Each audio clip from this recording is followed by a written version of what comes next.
Thank you all. It is great to be in Pere, Wisconsin. Thank you.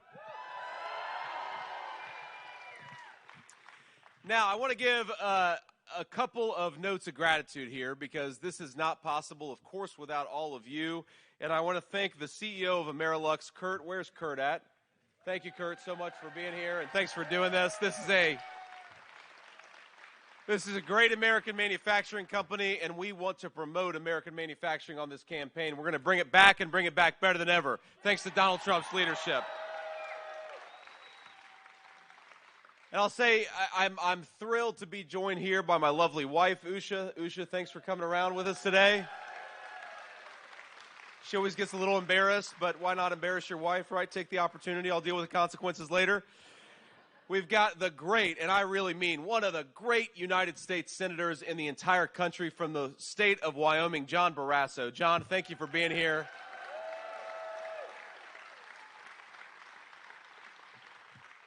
And most of all, I want to say thanks to all of you because in 68 days, thanks to you and thanks to the state of Wisconsin, we are taking this country back. We're going to make Donald J. Trump the next president of the United States. Now, we got to just talk a little bit about the record of Kamala Harris because, you know, she does this thing. She does this thing, Kamala Harris does, where she stands before a crowd like this, and to get a crowd like this, of course, Kamala Harris has to have a rock star or a rapper open for her.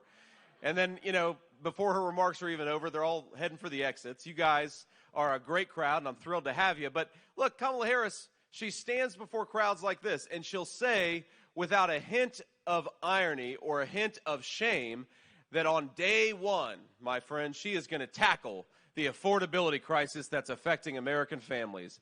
And on day one, she's going to make groceries more affordable. And on day one, she is going to make it possible for young people to afford a home.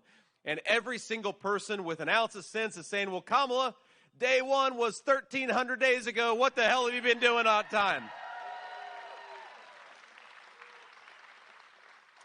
And John's been in politics. The great John Barrasso has been in politics a little bit longer than I have. But, John, can we think of anybody who can stand for 3.5 years as the Vice President of the United States and pretend that she's not even been in power? Have you ever seen anything like that? Nothing like it in the world. That's crazy.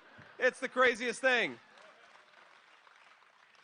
But Kamala Harris, she's done a lot since day one, and that's exactly the problem, isn't it, ladies and gentlemen? She's been doing way too much since day one, and let's run through all of the broken promises and the broken dreams because of Kamala Harris's leadership. Well, number one, earlier today, we were in Pennsylvania talking to some great truckers in Erie, Pennsylvania, and you know what the truckers say is their number one problem? The cost of fuel. Some of you, I just heard say it.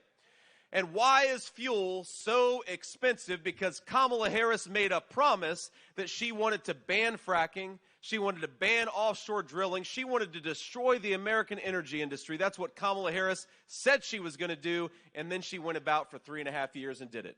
And now our truckers are paying too much for fuel. But it's not just our truckers. We all know that because our truckers bring everything to market, they bring the groceries to the grocery store. They bring the lumber to the construction site. If the truckers are paying more for fuel, we're all paying more for everything. And that's exactly what Kamala Harris has done.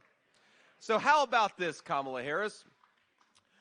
Why don't you stop destroying American energy? Why don't you stop buying energy from tin-pot dictators all over the world? Let's buy American energy from American workers right here at home, and let's start doing it now.